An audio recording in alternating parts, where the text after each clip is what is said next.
Morning. KP college की online class में आप सभी का स्वागत है। मैं सीमा शर्मा आज आपके सामने home science BA second year की क्लास लेके आई हूँ, जिसमें आज हमारा फर्स्ट पेपर के अंदर हम तीसरा चैप्टर पढ़ेंगे। हमारा जो तीसरा चैप्टर है वो है वस्त्रोपयोगी रेशों का वर्गीकरण, जिसमें हमने पिछली क्लास में पढ़ा था, जिसमें हमने प्राकृतिक रेशों के बारे में संपूर्ण जानकारी प्राप्त की थी। आज हम जो पढ़ने जा रहे हैं वो है हमारे कृत्रिम रेशों के अंदर उसके बारे में पढ़ेंगे कि कृत्रिम रेशे कैसे बनाए जाते हैं, उनका नाम कृत्रिम क्यों दिया गया है और प्राकृतिक रेशों से किस प्रकार से वो एक अलग रेशा माना जाता है। जो कृत्रिम रेशा है उसको किस प्रकार से बनाया जाता है और इसको कृत्रिम नाम क्यों दिया गया है, उसके बारे में आज संपूर्ण जानकारी हम लेंगे। वैसे अगर देखा जाए कृत्रिम रेशे का उद्गम जो है प्राकृतिक रेशे हैं उनसे नहीं हुआ है या प्रकृति से नहीं हुआ है, इसलिए इसको जो नाम है वो कृत्रिम रूप से दिया गया है। कृत्रिम नाम देने का कारण इसका इसलिए है क्योंकि जो कृत्रिम रेशे हैं, ये जो कृत्रिम रेशे हैं इनको बनाने के लिए विभिन्न रासायनिक पदार्थों का उपयोग किया जाता है।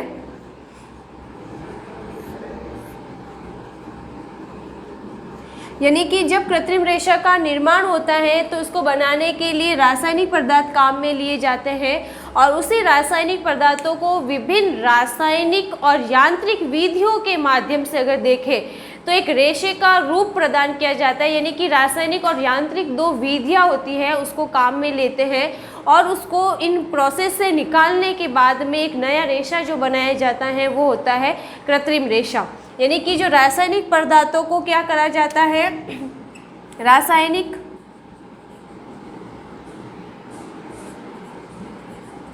व यांत्रिक विधि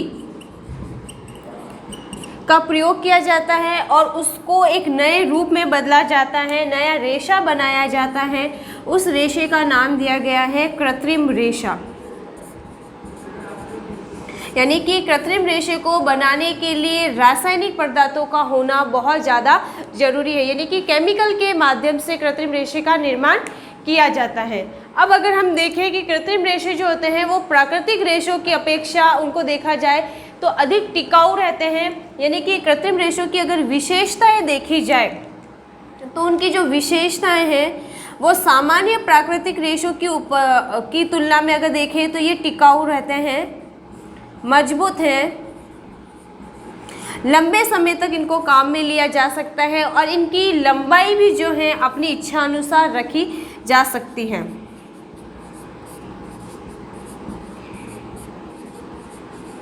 इसमें किसी भी प्रकार की बनावट, रंग, रूप, चमक आदि को प्रदान किया जा सकता है, परिसज्जा या फिर रंग रूप आकार प्रदान किया जा सकता है।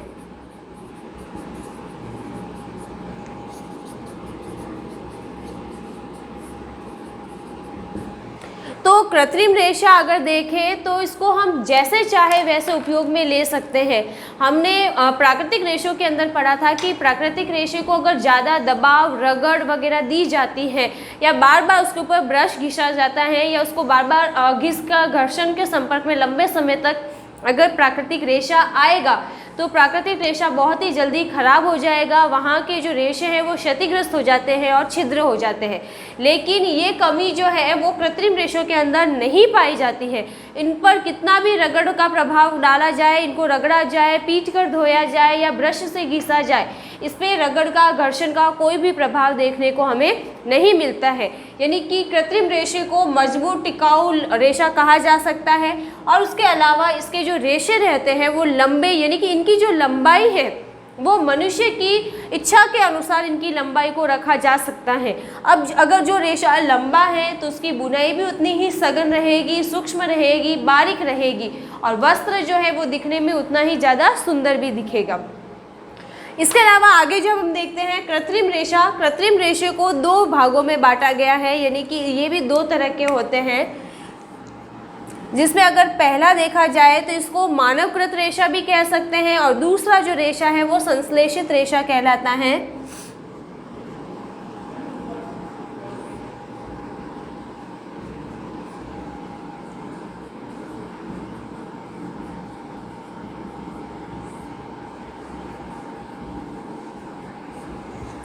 अब अगर हम देखें कि मानवकृत रेशा, तो मानवकृत का मतलब होता है जो मनुष्य के द्वारा बनाया गया है, यानी कि इस शब्द को दो भागों में तोड़ दिया जाए। मानव यानी कि मनुष्य,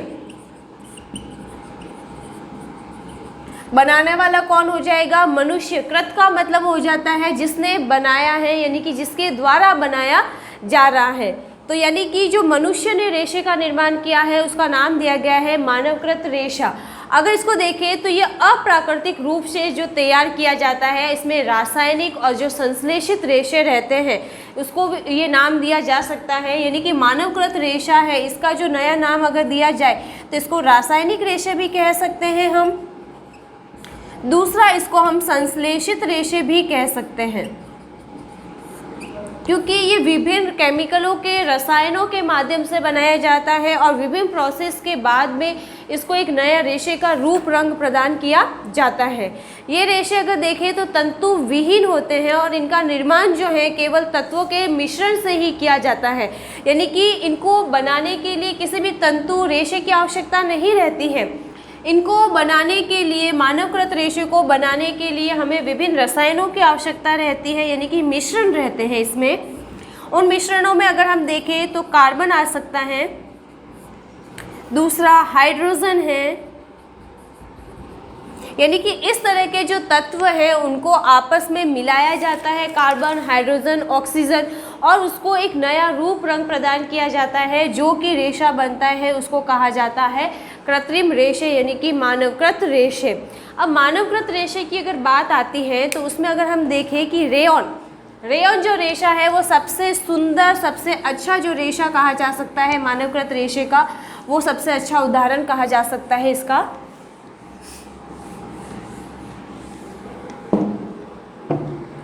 पहला अगर हम देखते हैं यहाँ पर मानवकृत रेशा,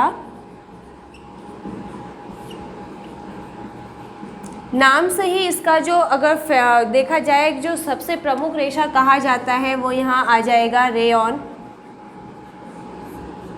यानी कि रेयॉन ऐसा रेशा है जो मानवकृत रेशे में सबसे प्रमुख मुख्य रेशा कहा गया है। इनके गुण अगर देखा जाए तो जो रेशम का रेशा रहता है उसके समान ही रहता है। ये भी काफ़ी अच्छी लंबाई लिए हुए होते हैं, टिकाऊ रहते हैं, मजबूत रहते हैं, अलौकिक सुंदरता लिए हुए रहते हैं। इनकी चमक, सुंदरता बहुत ही ज़्यादा अच्छी होती है। साथ ही ये क्या करते हैं, इनमें कुछ जो गुण होते हैं कपास के रेशे के समान इनके मिलते जुलते भी रहते हैं, यानी कि इसको अगर जला दिया जाए, रेयॉन को, रेशे को अगर जला दिया जाए तो इसकी जो खुशबू रहेगी जलने पर वह कपास के जो रेशा है जिसकी जलने की खुशबू रहती है उसी के समान पाई जाती है। मानवकृत रेशों का अगर निर्माण देखा जाए तो पेड़ के जो तने होते हैं उसकी लुगदी वगैरह जो रहती है उसके माध्यम से बनाया जाता है, यानी कि उसको एक लंबी प्रोसेस के माध्यम से निकाला जाता है। उसको विभिन्न रासायनिक प्रक्रियाओं से गुजारा जाता है और उसको गुजारने के बाद में एक स्पिनिरेट का जो छिद्र रहता है उसके अंदर से निकाला जाता है। ये एक जो संरचना रहती है, यानी कि इसको स्पिनिरेट कहा जा सकता है। इस तरह की उसमें क्या करा जाता है, स्पिनिरेट के अंदर से रासायनिक जो घोल बनाया गया है उसको निकाला जाता है। जब इसमें से ये घोल निकलता है तो ये प्लेटफॉर्म पर इसको फैला दिया जाता है, यानी कि ये आगे पीछे की ओर होता रहता है, जिससे कि रेशे जो है वो एक निश्चित लंबाई की ओर हो जाते हैं, तैयार किया जा सकता है। और इसकी मोटाई वगैरह जो है, इसकी लंबाई वगैरह है वो मनुष्य के द्वारा निर्धारित की जा सकती है। रेयॉन के रेशे को अगर देखें तो रेयॉन के धागे बहुत ही कोमल, सूक्ष्म, बारीक, चमकदार, मजबूत रहते हैं, रेशम के समान गुण लिए रहते हैं, इसलिए इसको अगर देखा जाए तो कृत्रिम रेशम के नाम से भी जाना जाता है, यानी कि इसको कृत्रिम रेशों के अंदर रेशम के नाम से जाना जाता है। हम इसको यहाँ पर कृत्रिम रेशम भी कह सकते हैं।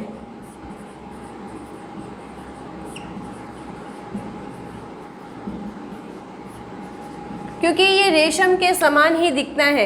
कई बार मार्केट में जो रेयॉन का रेशा से बने वस्त्र मिलते हैं, लेकिन लोग वहाँ पे धोखा खा जाते हैं। वो इसको रेयॉन के रेशे से निर्मित वस्त्र को सिल्क यानी कि रेशम समझकर खरीद लेते हैं और उसका मूल्य भी उतना ही दे देते हैं जितना कि रेशम के रेशे का वस्त्र का रहता है, और वो कई बार धोखाधड़ी का शिकार भी हो जाते हैं। लेकिन रेयन जो है वो कृत्रिम रेशम है, ना कि वो प्राकृतिक रेशम का उदाहरण कहा नहीं जा सकता है इसको। अब अगर देखें तो रेयन के भी कुछ उदाहरण हैं जिसमें नाइट्रोसेल्यूलोज हो जाता है, विस्कस और कुप्रामोनियम जो है वो इसके प्रमुख उदाहरण कहे जा सकते हैं।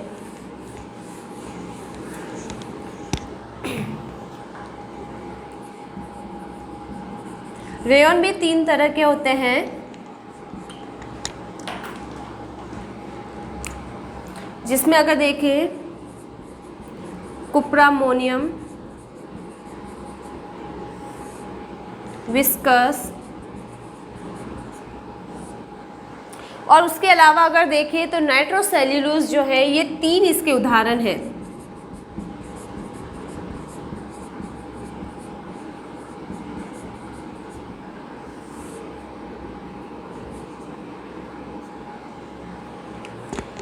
अगला जो हमारा टॉपिक रहेगा इसी के अंदर मानवकृत रेशे के बाद में दूसरा आ जाता है संश्लेषित रेशा।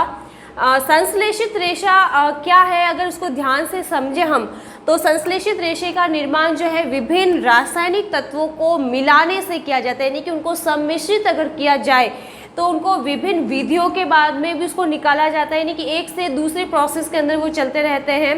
वापस इनको ताप सुनम्य रेशे भी कहा जा सकता है। इसमें सबसे पहले जो है नायलॉन सॉल्ट बनता है, उसके बाद में उसको फ्लेक्स के अंदर बदला जाता है, यानी कि जब इसके रेशे विभिन्न तत्वों को मिश्रित किया जाता है तो उससे जो पहला पदार्थ बनाया जाता है वो हो जाता है यहाँ पर नायलॉन सॉल्ट, जिसको अगली प्रोसेस में जब ले जाया जाता है तो फ्लेक्स के अंदर बदल दिया जाता है और उसको फिर निश्चित रूप से पिघलाकर अपनी इच्छा के अनुसार विभिन्न रेशों का रूप प्रदान किया जाता है। यानी कि जब फ्लेक्स को गर्म किया जाता है, पिघलाया जाता है, तब फ्लेक्स क्या हो जाता है, पिघलकर लिक्विड रूप में आ जाता है और उसको वापस स्पिनिरेट के छिद्रों में से निकालकर एक इच्छानुसार लंबाई उसको प्रदान की जा सकती है, जहाँ पे उसकी मोटाई वगैरह भी इच्छानुसार रखी जा सकती है। फिर आ जाता है कि इसको रासायनिक रेशों में अलौकिक सुंदरता वाला, मजबूती वाला रेशा भी कहते हैं, यानी कि संश्लेषित रेशों को कई बार जादुई रेशा भी कहा जा सकता है। दूसरा जो रेशा है हमारा वो है संश्लेषित रेशा।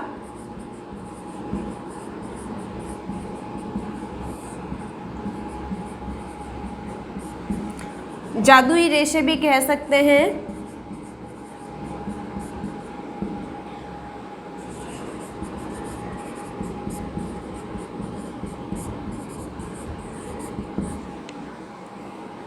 कृत्रिम विधि से इसको ताप दिया जाता है, यानी कि इसका आकार और आकृति जो है वो मनुष्य निर्धारित कर सकता है, यानी कि इसको ताप सुनम्य रेशे भी कहा जा सकता है। और इसमें रेशों में आर्द्रता अवशोषण की जो क्षमता रहती है वो काफ़ी अगर देखी जाए तो कम होती है, इसलिए ग्रीष्म ऋतु जो ऐसी है तो उसमें इसका उपयोग नहीं किया जा सकता है, क्योंकि इसमें सबसे बड़ी कमी ये होती है कि ये आर्द्रता को अवशोषित नहीं करते हैं।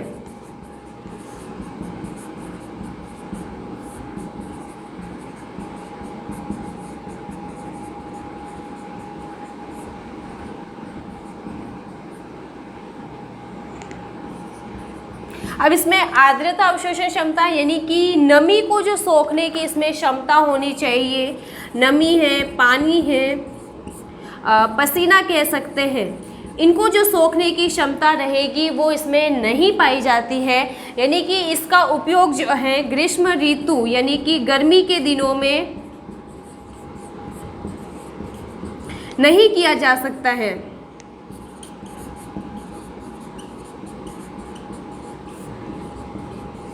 क्योंकि इसको अगर हम गर्मी के दिनों में पहनते हैं तो गर्मी के समय मनुष्य के शरीर का तापमान बढ़ता है और उस समय उसके शरीर से पसीने का उत्सर्जन बहुत ज़्यादा होता है। अगर वो पसीना अगर इस संश्लेषित रेशे के माध्यम से अवशोषित नहीं होगा, यानी कि नमी, पसीना, जल वगैरह जो भी है अगर वो अवशोषित नहीं करता है तो हमारा शरीर हमेशा नम बना रहेगा, गीला रहेगा, जिसकी वजह से हमारे लिए कंफर्टेबल नहीं रहेगा। इसलिए इसका ग्रीष्म ऋतु में इस रेशे से बने वस्त्रों का उपयोग हम लोग नहीं कर सकते हैं। उसके अलावा अगर देखा जाए तो जैसे कि रासायनिक रेशों के अंदर कई और भी रेशे हैं, जिसमें नायलॉन, डेक्रोन, ऑर्लॉन, डरवन, सारवन और अनाइलिन नामक जो रेशे रहते हैं इनका भी काफ़ी मात्रा में उपयोग किया जा सकता है। उसके अलावा कुछ ऐसे रेशे भी हैं जिसका उपयोग बहुत ज़्यादा मात्रा में किया जाता है, लेकिन लोगों को इसके बारे में जानकारी नहीं रहती है, इसलिए उसको एक अन्य रेशों की कैटेगरी में रखा गया है। वो अन्य रेशे 3 प्रकार के रहते हैं।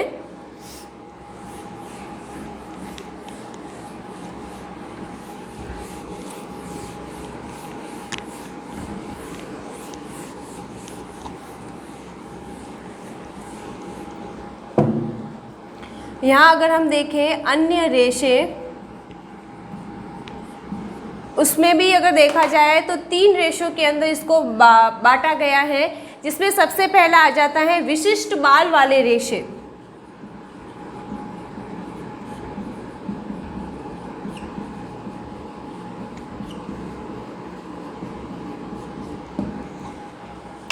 अब यहाँ पे हम देखें विशिष्ट बाल यानी कि जो रेशे बालों से बनाए जाते हैं। अब बालों के बारे में हमने पढ़ा था, वे रेशे जो बालों से बनते हैं यानी कि ऊनी रेशे कह सकते हैं उनको, यानी कि ऊन इसके अंदर आ सकता है। अब ऊनी रेशे अगर बनाने हैं तो ऊनी रेशों के लिए क्या किया जाएगा, उन जंतुओं से बाल लिए जाएंगे जिनके शरीर पर बहुत अधिक मात्रा में बाल पाए जाते हैं, जिसमें बकरी, खरगोश, भेड़, ऊंट, घोड़ा, याक, इस तरह के जो जानवर हैं उनको लिया जा सकता है। उसके अलावा जैसे कि अंगोरा है या माहयर है, ये खरगोश वगैरह है, इनका अधिक उपयोग में लिया जाता है। या फिर जैसे कि शीत प्रदेशों में रहने वाले वे जंतु जिनके शरीर पे बहुत अधिक मात्रा में बाल पाए जाते हैं, उनका उपयोग जो है वो ऊनी रेशे को बनाने में किया जा सकता है। अब अगर इसमें देखें तो सबसे प्रमुख जो रेशा रहता है वो अगर देखा जाए तो क्यूना के जो बालों से बना जो रेशा होता है, उसको मिंक कोटी विश्व का जो सबसे महंगा जो रेशा रहता है, उसे एक महंगा कोट बनाया जाता है और सबसे ज़्यादा उसको प्रचलित भी है, वो विश्व विख्यात भी है। अब जो रेशे हैं इनसे बालों से लिए जा रहे हैं, यानी कि बकरी के बाल हैं, खरगोश है, भेड़ है, ऊंट है, इनके शरीर से जब बाल निकाला जाता है तो उनसे जो वस्त्र बनेगा वो ऊनी वस्त्र बनेगा, जिसका उपयोग कब किया जाएगा, जैसे कि शीत ऋतु के अंदर, क्योंकि ये जो रेशे हैं वो कैसे रहेंगे, गर्म रहते हैं, यानी कि शीत ऋतु में इनका उपयोग सबसे ज़्यादा किया जाता है, क्योंकि ये हमारे शरीर को गर्म बनाते हैं और हमारे शरीर का तापमान बाहरी तापमान से अलग बनाए रखते हैं, जिससे कि ठंड वगैरह से हमारे शरीर का बचाव होता है। दूसरा हमारे पास जो रेशा आ जाता है, वो पहला हमने पढ़ा विशिष्ट रेशा, दूसरा हमारे पास जो रेशा है वो है मिश्रित रेशे।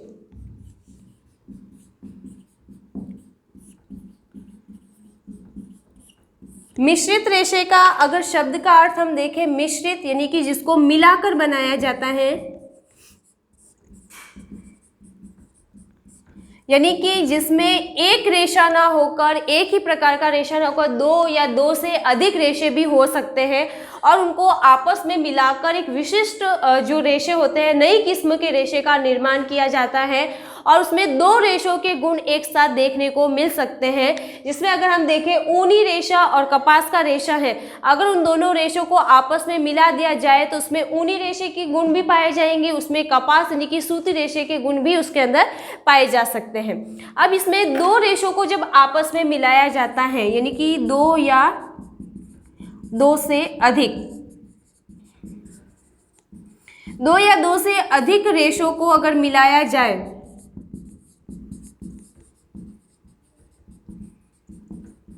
तो इसमें 2 रेशो या 2 से अधिक जो रेशे हैं उन दोनों के गुण विद्यमान रहेंगे, यानी कि उसकी मजबूती, उसका टिकाऊपन वगैरह जो है वो भी क्या हो जाएगा, दुगना हो जाएगा और सुंदर, मुलायम, आरामदायक जो वस्त्र हैं वो बनाए जा सकते हैं। जैसे कि वर्तमान में विस्तृत रेशों से बने हुए कई वस्त्र मिलते हैं, जैसे में टेरिकोट वगैरह हैं। उदाहरण के अगर तौर पे देखा जाए तो टेरिकोट है यहाँ पर, इसमें 2 रेशे काम में लिए गए हैं। एक हो जाता है यहाँ पर टेरिलिन प्लस दूसरा हो जाएगा यहाँ पर कॉटन, यानी कि यहाँ पे कौन सा निर्माण जो हुआ नए वस्त्र का, नए रेशे का, वो हो जाएगा टेरिकोट हो जाएगा यहाँ पर। तो इसमें टेरिलिन रेशे का भी गुण पाया जाएगा, कॉटन जो रेशे हैं उसका गुण भी पाया जाएगा। इसके अलावा अगला और एक और उदाहरण हम देखें तो उसमें हो सकता है टेरीवुल। टेरीवुल को अगर हम तोड़ें तो एक रेशा हो जाएगा यहाँ पर टेरिलिन, दूसरा इसमें हो जाएगा वुल यानी कि ऊन। तो यहाँ पे दो रेशों के जो गुण मिलेंगे उसमें टेरिलिन का भी मिलेगा और वुलन का भी मिलेगा। और उसके अलावा कॉटन है तो कॉट्स वुल भी हो सकता है, जिसमें कॉटन, अब इसमें कॉटन यानी कि कपास प्लस यहाँ पर जो होगा वूल यानी कि ऊन का रेशा काम में लिया जाएगा, यानी कि सूती भी इसमें होगा और ऊनी रेशा भी इसके अंदर है। तो यानी कि इसके अंदर दोनों रेशों के जो गुण होंगे वो विद्यमान होंगे, यानी कि एक ही वस्त्र के अंदर दो रेशों के गुण हम इसके अंदर देख सकते हैं।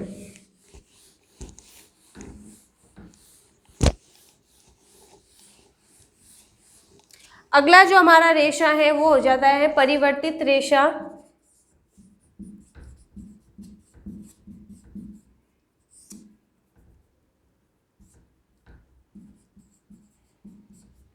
परिवर्तित शब्द को अगर फिर से देखा जाए, इसको तोड़ा जाए, यानी कि परिवर्तित यानी कि जिसमें बदलाव किया जा सकता है, यानी कि ऐसे रेशे जिसमें कुछ उसके गुण वगैरह हैं, कुछ दोष वगैरह हैं, उसमें बदलाव किया जाए और उसको एक नए रेशे, नए रूप रंग के आधार पर या नए गुणों के आधार पर उसको बदलकर नया रेशा तैयार कर दिया जाए तो उसको कहा जा सकता है परिवर्तित रेशा।